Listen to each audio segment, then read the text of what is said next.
Cun Fa Xiang, Riwayat Suci bagian 39, melindungi kehidupan dan menumbuhkan kebijaksanaan dengan cinta kasih. Ceramah Master tanggal 3 September 2002 pada rapat proyek Xintian.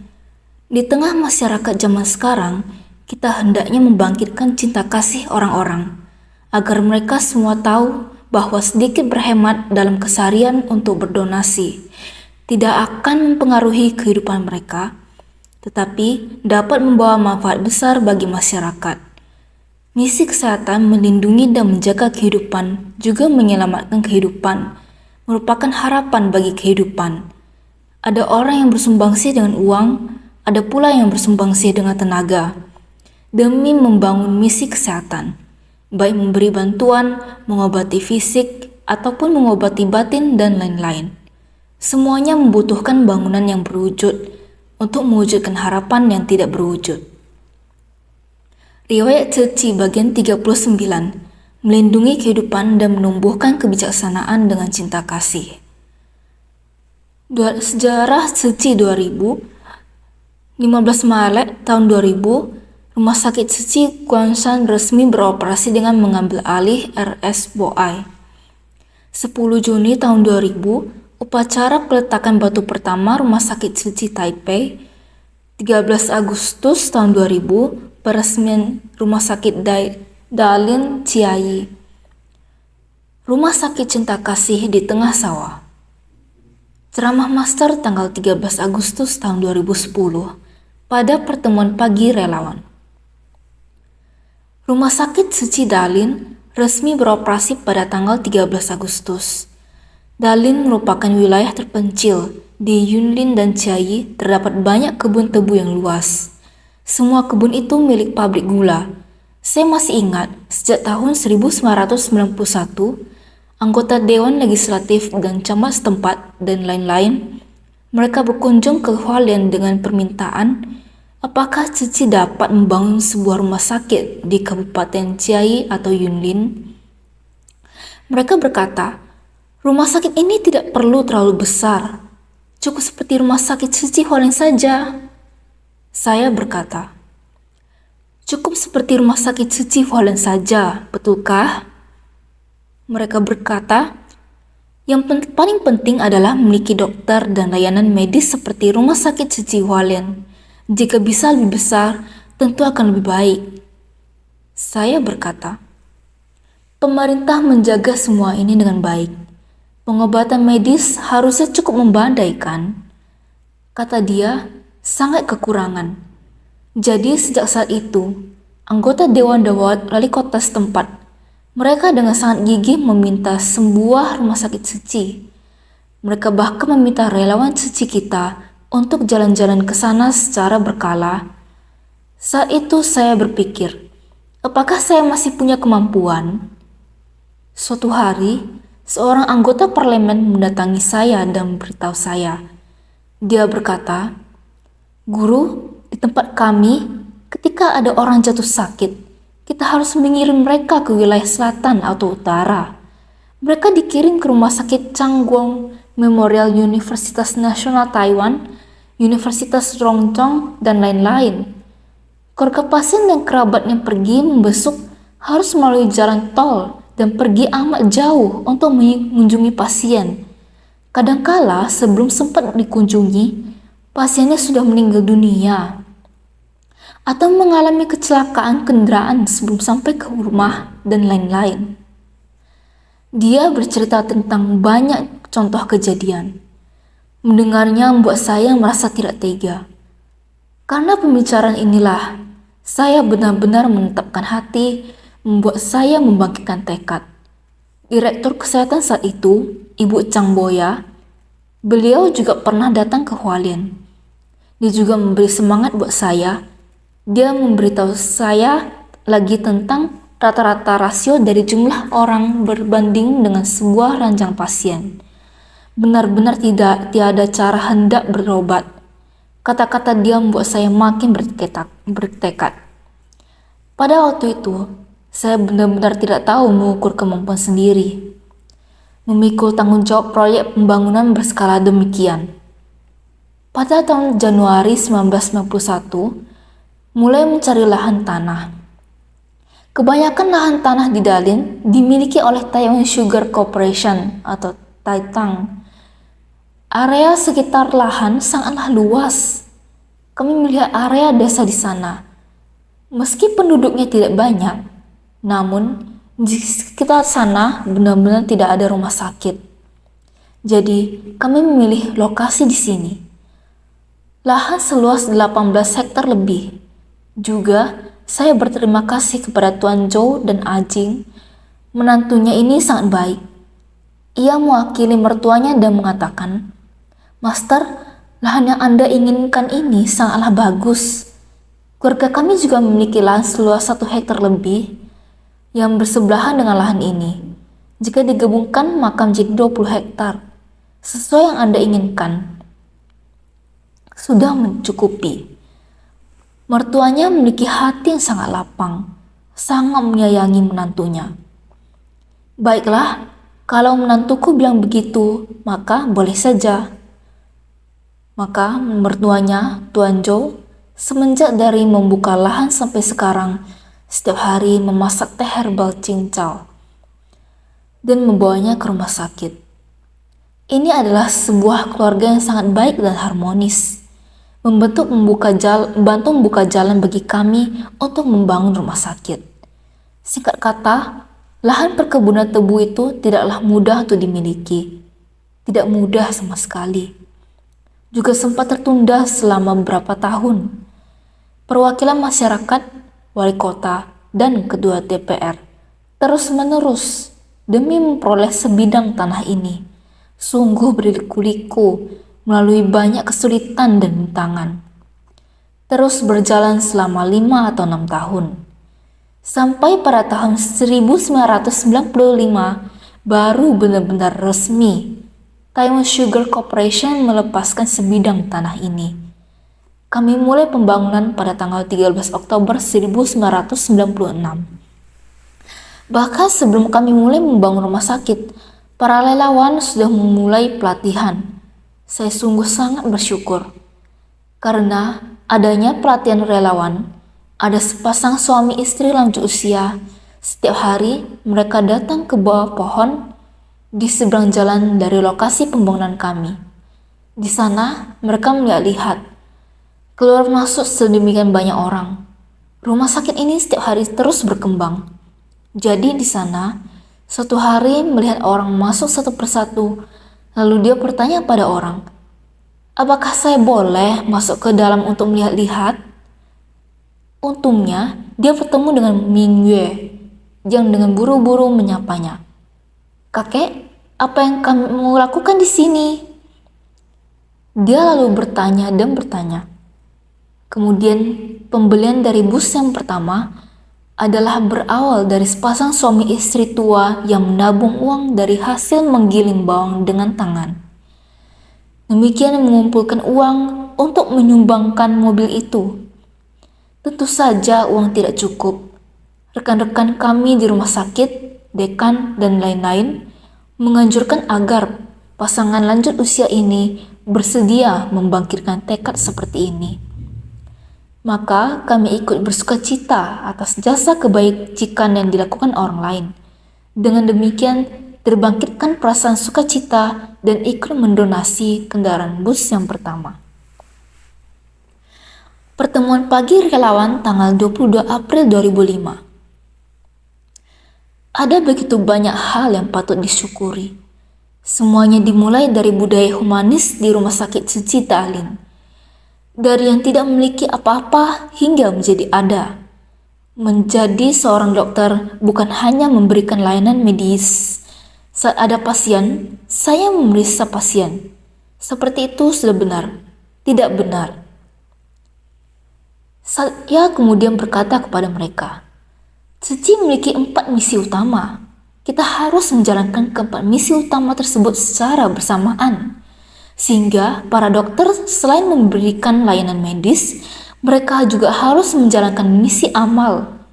Lihatlah Bapak Lin, kepala rumah sakit. Ketika menjelang peresmian rumah sakit, dia sedang membersihkan toilet di dalam rumah sakit. Dan ketika ada pelamar kerja yang datang untuk wawancara, dia melewati toilet dan dari depan bertanya, "Permisi, di manakah ruang kantor kepala rumah sakit?" Orang tua ini kemudian berkata kepadanya, "Jalan sampai sana, itulah ruang kantor kepala rumah sakit." Kepala rumah sakit mungkin saat lagi akan tiba di sana. Setelah beberapa saat, kepala rumah sakit pun muncul. Dia melepas sepatu bot dan sarung tangannya, kemudian mengenakan jubah putihnya. Pemuda itu melihatnya dan berkata, "Barusan itu?" "Ya, tadi itu adalah saya." Oleh karena itu, pemuda ini benar-benar tersentuh akan hal tersebut. Hal ini adalah kejadian sebelum peresmian rumah sakit. Kepala rumah sakit Bapak Lin di sana telah mulai menerapkan semangat budaya humanis dengan menjadi contoh untuk diteladani. Saat itu, asrama masih belum siap. Proyek rumah sakit juga belum siap. Mereka juga seperti itu, tidur di lantai. Juga tidak ada pendingin ruangan. Juga belum ada kipas angin. Bersama-sama dengan pekerja bangunan, wakil kepala rumah sakit Bapak Jen juga sama. Setelah rumah sakit beroperasi, setiap malam saya masih ingat saat paling awal itu, ruang kepala rumah sakit lampunya tak menyala. Saat malam, insan suci sangat membebaskan. Mereka merasa bahwa setiap hari ada yang sedang bersantap. Mereka butuh banyak makan setiap hari. Oleh karena itu, tidak peduli apakah relawan dari Pingtung, Kaohsiung, dan Tainan, mereka akan membawakan sayur dan buah-buahan sampai Dalian sudah sekitar jam 12 malam lebih. Bagaimana mereka bisa masuk ke gudang? Harus bagaimana membukanya? Mereka melihat sinar lampu, lalu segera pergi mencari kepala rumah sakit. Kepala rumah sakit mengatakan, "Kalian begitu malam datang? Baik, tidak apa-apa. Kalian tunggu sebentar di sana, saya segera turun." Dalam tubuhnya ada satu set gantungan kunci. Beliau akan membuka tempat parkir kendaraan, juga bisa pergi membuka gudang, agar orang tahu sayur dan buah disimpan di dalam sana. Demikian, mengingat sedikit demi sedikit. Sekarang, kalau dipikirkan kembali, meski terlihat kalau kepala rumah sakit sangat bersungguh hati, sebenarnya setiap tetesan dari kesungguhan hati itu adalah satu bagian dari budaya humanis. Ini bisa terukir dalam catatan sejarah suci. Ini adalah budaya humanis kita.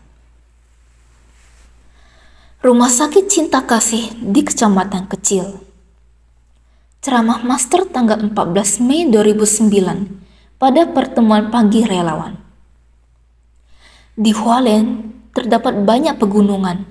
Jika ada yang mengalami penyakit ketinggian atau kecelakaan, tetapi tidak ada dokter dan perawat di sana, jika membutuhkan pertolongan darurat, harus bagaimana? Beruntung ada rumah sakit Ceci, yang merupakan rumah sakit rujukan bagi pasien kritis. Saat rombongan opera Ming Hua Yuan yang mengalami kecelakaan lalu lintas di Taitung, untung di Guangshan kita memiliki rumah sakit Ceci Guangshan. Setelah memeriksa pasien, kepala rumah sakit Pan segera berkata, "Pasien ini harus segera dirujuk ke rumah sakit Ceci Hualien."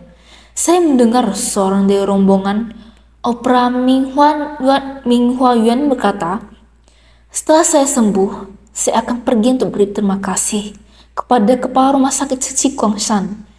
Jika beliau tidak segera merujuk kami ke sini, ke Hualien, kami mungkin tidak tertolong." Benar, kami juga mempertimbangkan di desa kecil, kecamatan kecil.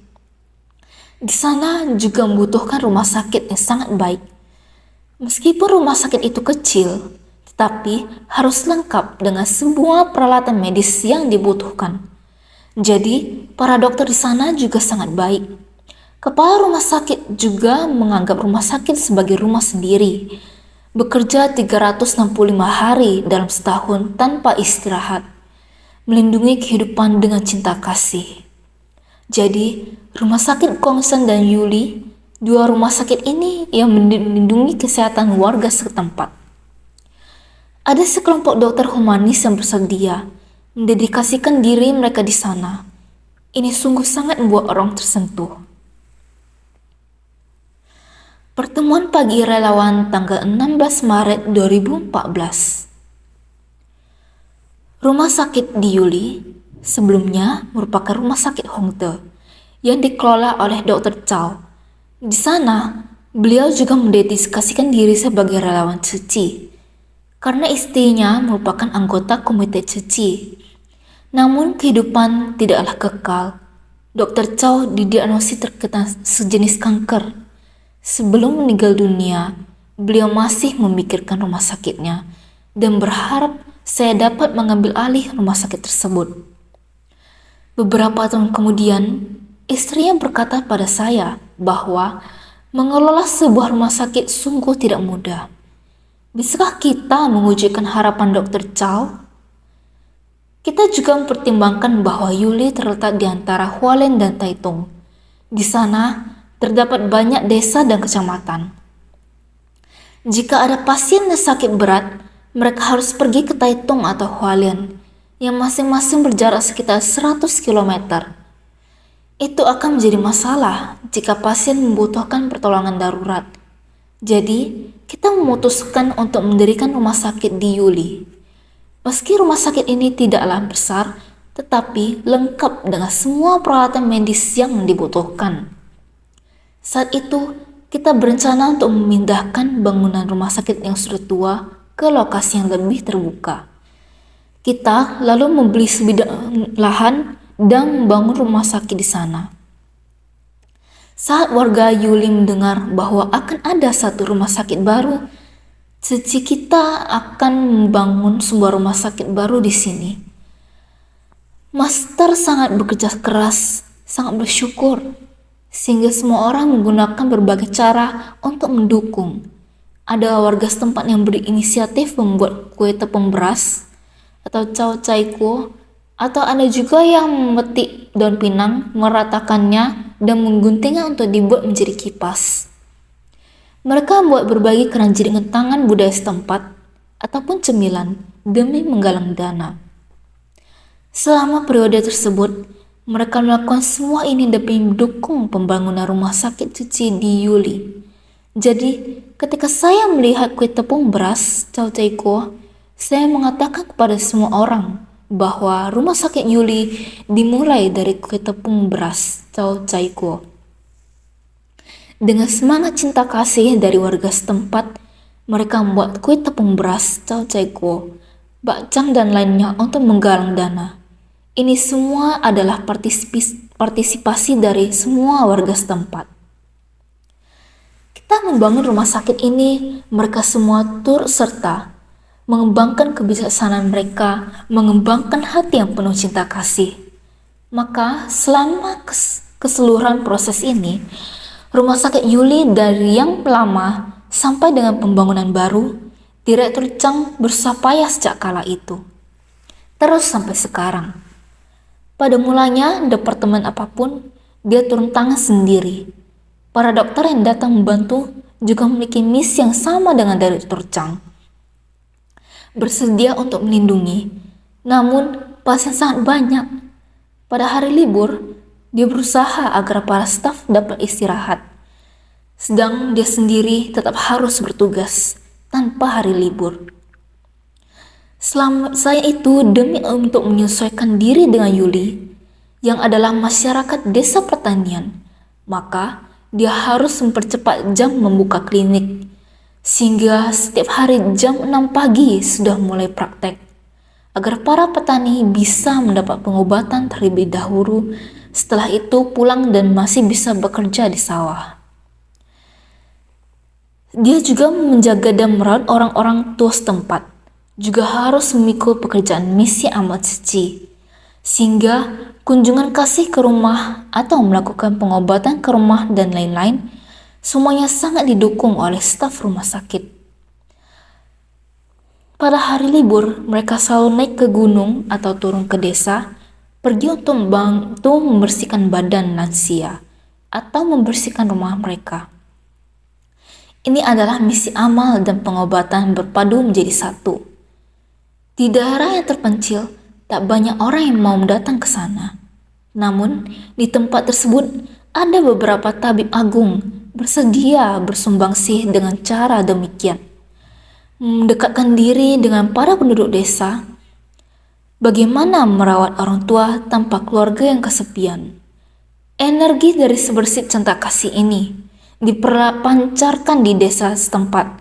Lihat, bukankah kehidupan demikian sangat cemerlang? Bukankah sangat patut dihormati dan dicintai? Pada saat pembukaan rumah sakit Yuli, wali kota dari Guangshan datang menghadiri. Dan saat melihat saya, dia meminta dengan tulus, apakah Cici dapat mengambil alih rumah sakit yang sudah dibangun di Guangshan, rumah sakit Po Ai, yang seharusnya sudah dibuka tetapi tidak jadi? Mengapa? Karena direktur yang datang membangun rumah sakit itu berasal dari Taiwan Barat. Suatu hari, sebelum hari pembukaan, dia pergi berenang menyelam dan tak pernah kembali lagi. Sehingga rumah sakit itu dibiarkan di sana selama 2 atau 3 tahun. Jadi, mereka berharap Cici dapat membantu mereka. Cici mengambil alih rumah sakit tersebut dan menyelesaikannya dalam setahun, mengaturnya dengan cepat, membelilah peralatan medis sehingga dapat membuka rumah sakit. Jadi, semua tergantung pada sebab dan akibat. Direktur dari kedua rumah sakit bekerja sangat keras. Meskipun rumah sakit tersebut berada di desa yang kecil, pelayanannya harus diperhatikan. Kita harus memenuhi misi amal, pengobatan, dan budaya humanis. Tetapi di desa terpencil, sangat sulit untuk mendapatkan tenaga profesional. Jadi, kedua direktur bekerja tanpa istirahat. Sampai saat ini, mereka jarang memiliki waktu istirahat. Mereka harus bekerja setiap hari. Ini juga nilai dari kehidupan. Mereka tidak melewati waktu dengan kosong. Ini sungguh sangat membuat orang terharu. Cuplikan dialog. Kami merupakan tim pelayanan medis keliling Rumah Sakit Cici di Guangshan. Demi menjaga kesehatan masyarakat setempat, silakan datang ke lokasi klinik kami. Ceramah Master tanggal 13 Maret 2005 pada pertemuan pagi relawan. Di daerah setempat, menjaga kehidupan dan cita kasih. Pengobatan semacam ini melakukan bakti sosial juga pengobatan serta mengedukasi. Karena mereka setiap minggu mendatangi komunitas setempat, selain memberikan pengobatan gratis dan kunjungan ke rumah, juga memberikan pendidikan kesehatan, agar mereka mengetahui cara dalam menjaga kesehatan, mencegah terserang penyakit. Semisal ada tanda-tanda sakit tertentu, mengerti cara memilih pengobatan, bagaimana mengonsumsi obat agar sehat, juga harus memberikan pendidikan agar mereka tidak minum bir dan merokok. Minum bir, merokok, dan makan buah pinang akan membawa dampak buruk bagi tubuh mereka. Mereka semua mendampingi dengan sepenuh hati. Juga ada klinik berjalan, baksos kesehatan, kunjungan ke rumah, dan pemerintahan pengecekan. Semua telah dilakukan. Mereka adalah murid yang sangat baik. Banyak dari mereka yang sudah bergabung dalam tim komite pria atau Zhucheng dan terjun ke daerah terpencil untuk membantu masyarakat miskin dan melepaskan penderitaan mereka agar masyarakat yang menderita penyakit, juga orang tua yang tinggal sendiri atau memiliki keterbatasan fisik. Mereka bukan saja pedulikan lingkungan mereka, tapi juga seringkali menenangkan hati mereka agar tubuh dan batin mereka tentram. Meskipun tinggal di rumah yang bobrok, mereka akan segera memberi bantuan agar bisa menopang angin dan hujan yang turun. Jika ada perabotan rumah yang rusak, ataupun lingkungan tempat tinggalnya kotor, mereka akan membantu membersihkan lingkungan tersebut. Di bagian depan dan belakang rumah, jika kakinya tidak bisa berjalan, sekelompok dokter dan perawat akan datang ke rumah mereka terlebih dahulu bersih-bersih dan mulai menggendong mereka. Sungguh tidak bisa kita bayangkan pelayanan medis bisa melakukan sampai tahap ini. Misi kesehatan dari insan suci sungguh tak mudah. Inilah budaya humanis dari misi kesehatan kita. 4 misi menjadi 1. Saya merasa sangat bersyukur. Budaya humanis medis membangkitkan cinta kasih. Ceramah Master tanggal 22 April 2005 pada pertemuan pagi relawan. Badan suci kita bermula dari Hualien. Pada awal mulai berdiri, semua orang berkeliling untuk menggalang dana. Ada orang yang mengatakan kalau rumah sakit dibangun di Hualien, maka ketika kita sakit pun tidak akan ketahuan. Saya selalu berkata, membangun rumah sakit adalah menanam sebuah benih kesehatan. Kita melakukannya demi orang lain yang sakit. Bisa diperiksa di rumah sakit sini, bukan untuk diri sendiri yang sakit agar bisa diperiksa oleh dokter.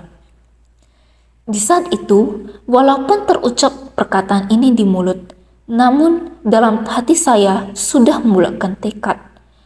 Asalkan kita masih punya sumber daya tambahan, saya pasti akan buat kesehatan dapat terjangkau di semua tempat. Diskusi di lokasi pekerjaan proyek Rumah Sakit Suci Taipei tanggal 9 Desember tahun 2000. Ada yang kemudian bertanya, bagaimana dengan Taipei? Di Taipei sudah memiliki begitu banyak rumah sakit. Mengapa harus mendirikan lagi sebuah rumah sakit di Xinjiang? Saya mengatakan bahwa kita bisa membawakan budaya cinta kasih ke dalam badan kesehatan dimanapun. Jatuh sakit menyebabkan penderitaan yang sangat besar. Ketika seseorang tiba di rumah sakit, jika para staf medis tidak bisa membangkitkan hati cinta kasihnya, hanya mengandalkan peralatan medis yang canggih, semua ini terasa begitu dingin, tanpa membangkitkan kehangatan dan cinta kasih. Bagi para pasien, penyakitnya sudah menyebabkan penderitaan. Ditambah lagi jika tidak ada perasaan, tidak ada cinta kasih, maka badan medis ini sudah memberi luka. Stadium 2 hingga 3 kepada pasien. Dari Rumah Sakit Suci Hualien hingga Rumah Sakit Suci Dalian, tentu masih ada Guangsan dan Yuli. Semua badan misi kesehatan kita tentu berusaha untuk meningkatkan semangat pelayanan ini. Para tenaga medis kita semua masih sangat muda. Saya mendengar mereka berbagi bahwa saat mulai pelayanan rawat jalan, pasien yang datang sangatlah banyak. Mereka sibuk bekerja sampai tak sempat makan siang hingga pukul 3 atau 4 sore. Saya sangat bersyukur relawan suci begitu memperhatikan mereka. Mereka juga berkata bahwa kepala rumah sakit menjadikan diri sendiri sebagai teladan. Ada seorang perawat di IGD yang sangat tercengang karena seorang kepala rumah sakit bisa memahami jerih payah dokter yang bertugas di IGD. Kepala rumah sakit yang menyuruh dokter itu untuk istirahat dan dirinya sendiri yang berjaga di IGD. Bekerja sejak malam hingga pagi hari.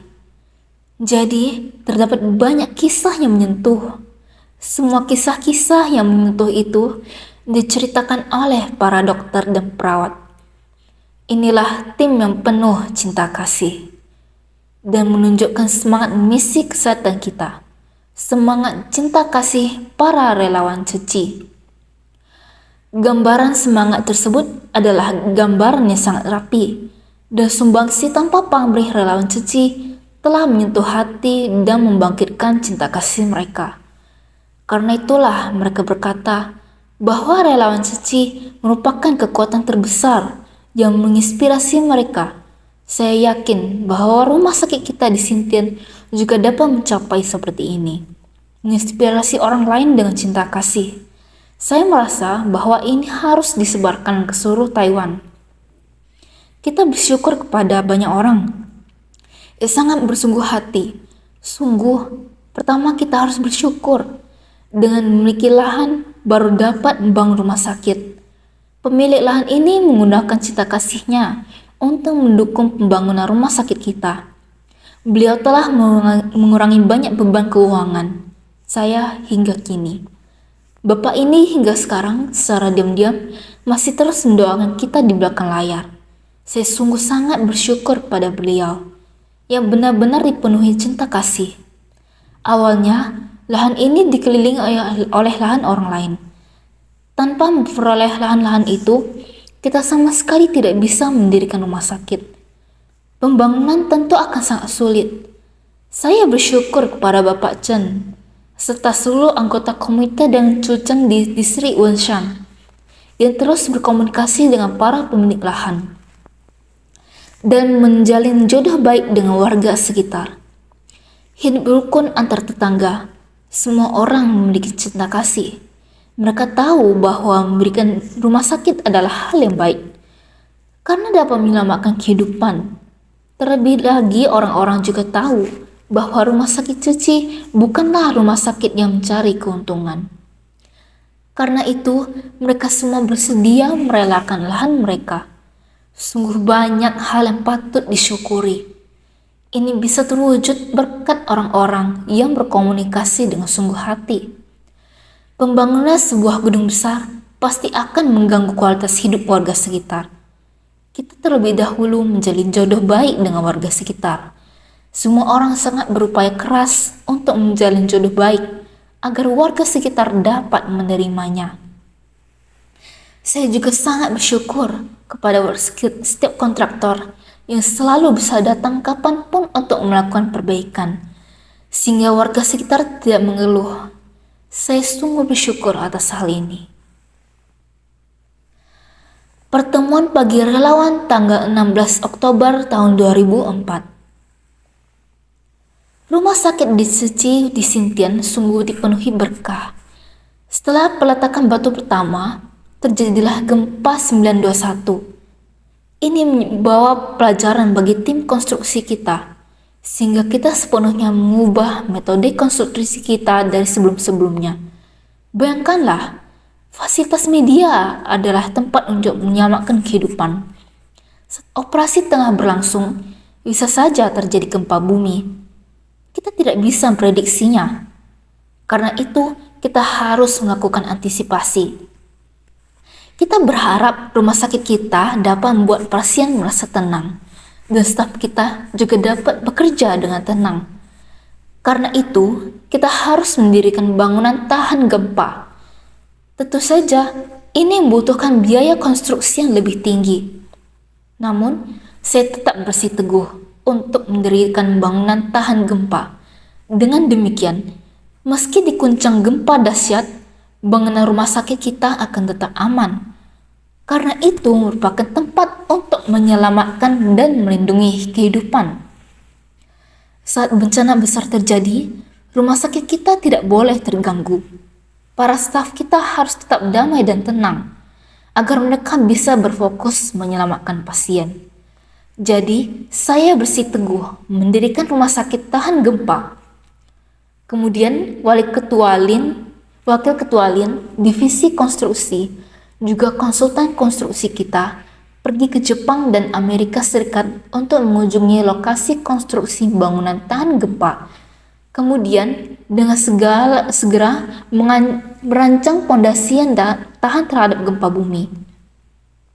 Sejak itu, semua bangunan kita sejak tahun 1921, saya terus gigih untuk tidak menggunakan aspal ataupun semen pada bagian luar. Dengan harapan saya memberikan ruang bernapas kepada bumi. Kita tidak bisa tidak mendirikan bangunan-bangunan ini. Akan tetapi, kita harus berusaha dengan sepenuh hati dan tenaga, sehingga kita harus memiliki keinginan untuk melestarikan lingkungan, untuk melindungi bumi. Hujan membiarkannya meresap hingga ke dalam tanah. Biasanya, bumi mampu, permukaan bumi bagaikan lapisan kulit manusia. Bumi juga bisa mengeluarkan keringat, juga bisa memiliki kemampuan untuk bernapas. Tidak peduli betapa luasnya lingkungan sekitar kita, kita hendaknya menyusun konblok cinta kasih terhadap bumi. Pada saat kami berada di rumah sakit Dalin, pada waktu itu Kepala Rumah Sakit Lin dan Wakil Kepala Chen, juga para staf yang telah masuk, juga Kepala Departemen Sains di Rumah Sakit Dalin. Mereka juga sama, juga menyusun komplot di lingkungan sekitar rumah sakit, sekeping demi sekeping. Sehingga mereka yang pernah berada di area konstruksi menyusun komplot bersama, memiliki perasaan yang sama istimewanya terhadap sepetak tanah tersebut. Semua orang bersumbangsih menggunakan cinta kasih untuk membangun rumah mereka sendiri. Jadi, saya berharap kita semua dapat sungguh-sungguh mengasihi dan menyayangi rumah itu. Jaringan cinta kasih medis di seluruh Taiwan. Ceramah Master 5 Juli tahun 2011 pada Asosiasi Guru Cuci Tainan. Rumah sakit Taichung diharapkan agar bisa menjaga kesehatan orang-orang. Jika seseorang sehat, maka keluarga tidak ada beban.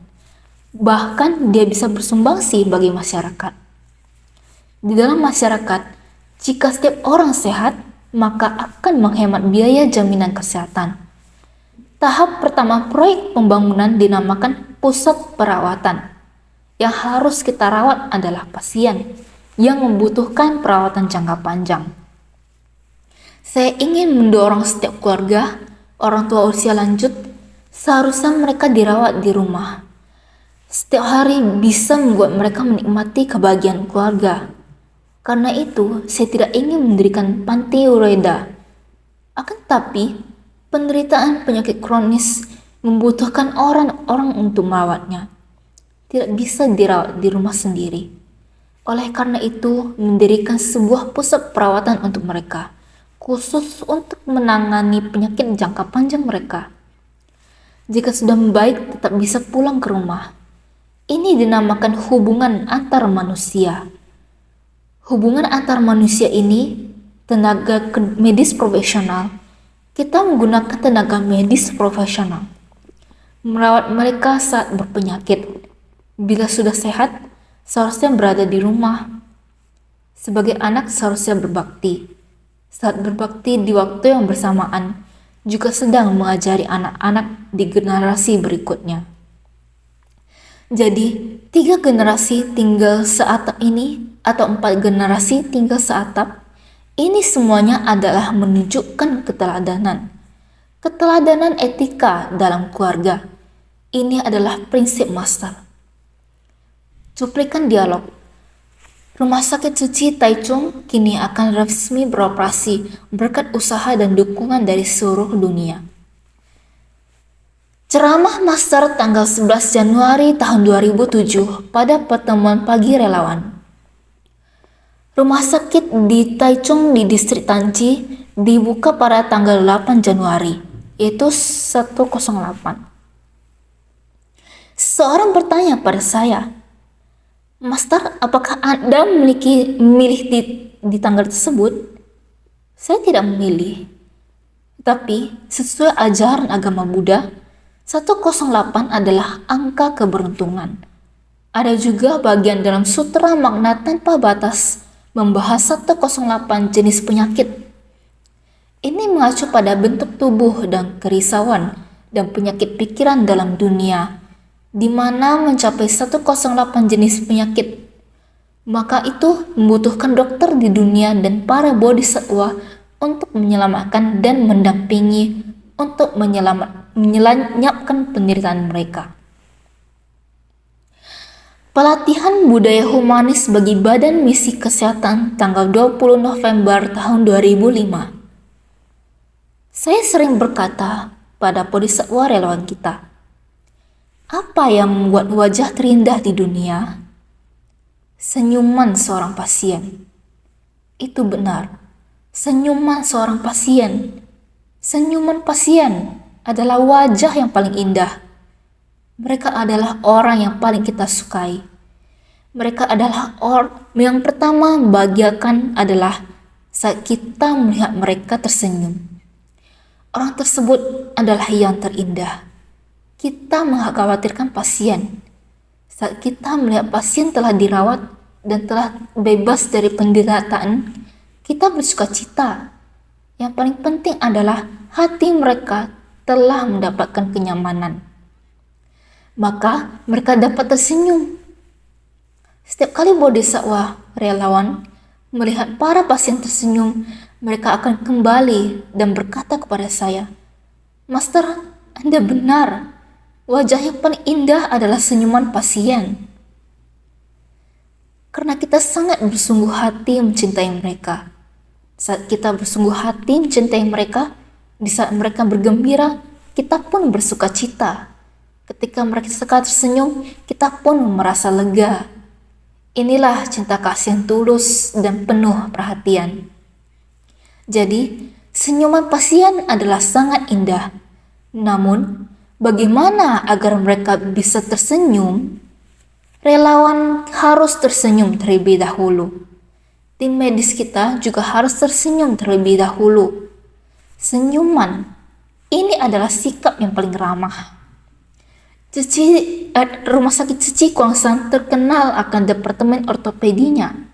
Oleh karena itu, terkadang mereka pergi ke rumah sakit Cici Yuli untuk memberikan bantuan departemen bedah saraf di rumah sakit Cici Kuangsan. Mereka akan meminta bantuan dari rumah sakit Cici Yuli. Mereka saling mendukung satu sama lain. Ini adalah satu keluarga. Lihat, mereka menjaga rumah sakit dan menganggap rumah sakit ini sebagai rumah sendiri. Rumah sakit kita bagaikan rumah sendiri. Yang menjaga rumah sakit kita bukan hanya kepala rumah sakit sendiri, tetapi di belakangnya juga ada istri mereka. Istri mereka juga sangat berdedikasi. Jadi, mereka menjaga hati para staf, sekaligus menjaga fisik para pasien. Mereka sungguh telah melakukan banyak hal. Saya sungguh sangat bersyukur kepada semua staf kita. Ini tidak bisa dilakukan sendirian. Bukan hanya kepala rumah sakit melakukannya sendirian, ini berkat kesungguhan hati seluruh staf. Saya sering berkata bahwa orang yang memimpin di depan tidaklah hebat. Orang-orang di belakangnya dapat mengikuti dengan tertib. Ini baru hebat. Jadi saat ada seorang yang memimpin, orang-orang di rumah sakit melangkah maju. Asalkan tidak mengambil jalan yang salah dan orang-orang di belakang bisa mengikutinya dengan tertib, ini baru menunjukkan keindahan.